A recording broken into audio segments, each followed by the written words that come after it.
Bonjour Michel. Bonjour Marie-Ève. Ça va bien? Hein? Ça n'arrête pas de bien aller. Écoute, regarde la température. Ben oui. Moi, c'est ça qui me mène. On est tellement contents.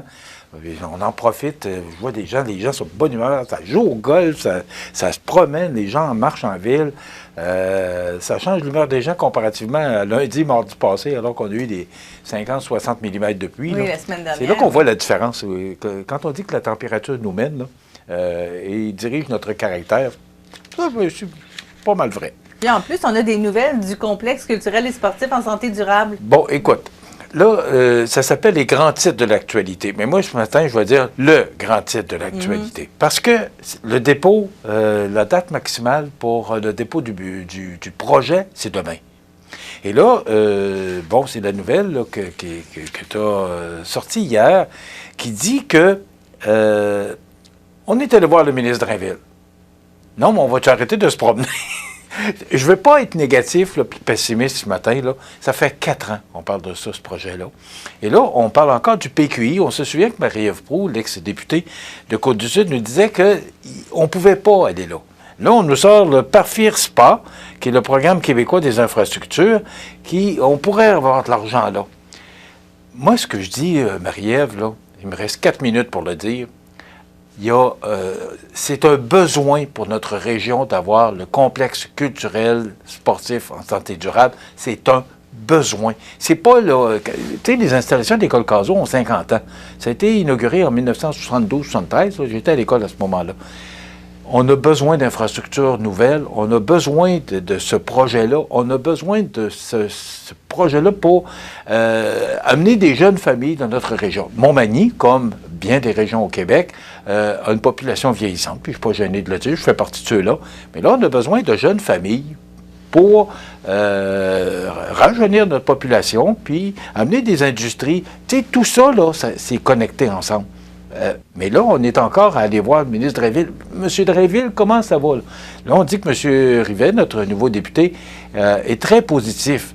Je veux bien, mais là, le dépôt, c'est demain. Est-ce qu'on va finir par le déposer? Tu sais que ça fait presque 1 an et demi qu'on a déposé le projet de la réfection de la salle Édouine Bélanger. Et récemment, je parlais avec Mme Cynthia Lamontagne, qui est directrice des Arts de la Scène, pour savoir, on entend, as-tu des nouvelles? Comment ça se passe? Puis, ben là, ils nous demandent des informations supplémentaires pour compléter le dossier. Moi, je comprends tout ça. J'ai aucun problème avec ça. Je vis bien avec ça. Mais là, la date limite est demain. Mais là, on va encore voir M. Drainville pour savoir comment ça va, M. Drainville. Là? Est-ce que, tu sais, comme je dis, là, c'est juste d'être. Moi, tu sais, le négativiste, quand il a passé, moi, je n'étais pas là. OK? Alors, moi, je crois en tous les projets qui sont déposés. Mais là, ça fait 4 ans qu'on jase. Ça fait 4 ans qu'on en parle. Est-ce qu'on peut trouver le bon filon, juste le bon tuyau, là, qui va faire que ce projet-là va se réaliser? Marie-Ève, ça fait tout près de 40 ans que je suis revenu à Montmagny. J'ai jamais vu autant une volonté de la communauté qu'un projet se réalise. C'est la première fois que je vois ça. Oui, je pense que tout le monde s'entend là-dessus. Là. Oui. Il faut que ça se fasse. Il faut que ça se réalise. Il faut arrêter de parler puis jaser, là. Et il faut qu'on aille en avant. Moi, je pense réellement, là, que ce soit avec Mathieu Rivet, que ce soit avec Mme Justine Caron, la préfète, Jean-Marc Jean, aussi, qui est un directeur général extrêmement dynamique pour le centre de services scolaire, le centre de services scolaire de la Côte-du-Sud. Oui. La commission scolaire. J'ai donc de la misère avec ça, le nouveau nom. Mais tous ces gens-là, là, on les sent tellement actifs et positifs.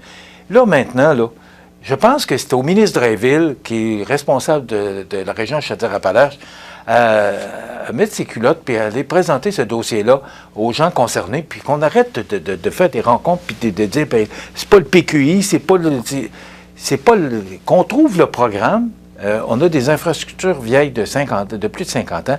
Magny Jim, d'ailleurs, qui ont fait une présentation devant le ministre Drainville. Bien là, aboutissons.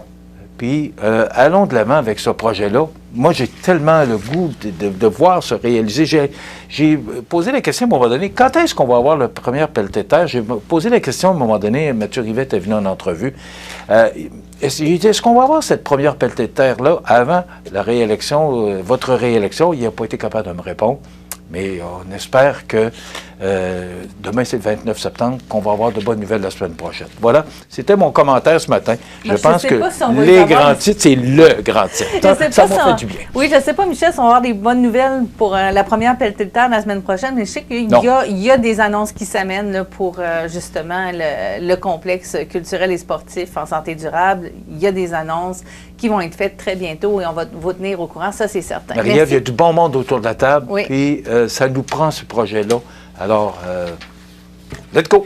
Oui, on est tous dans le même sens, on s'en va tous dans le même sens, ça c'est certain. Merci Michel, bonne fin de semaine. Ben oui. Parce qu'on ne se retrouvera pas demain, on se revoit lundi. Demain à l'émission, chronique prévention promutuelle en compagnie de Mathieu Labrec, qui va être question de la préparation hivernale. Qu'est-ce qu'on a à faire autour de la maison? Qu'est-ce qu'il faut penser et regarder? Aussi, on va recevoir la conteuse Arlene Thibault, qui était en résidence aux Arts de la Seine. On va vous proposer l'entrevue complète. On a offert un extrait à la chronique culturelle hier, donc entrevue complète. Et aussi, on va parler avec Maxime Dionne, parce que le Festival de l'Oie Blanche s'amène. Bonne journée à vous.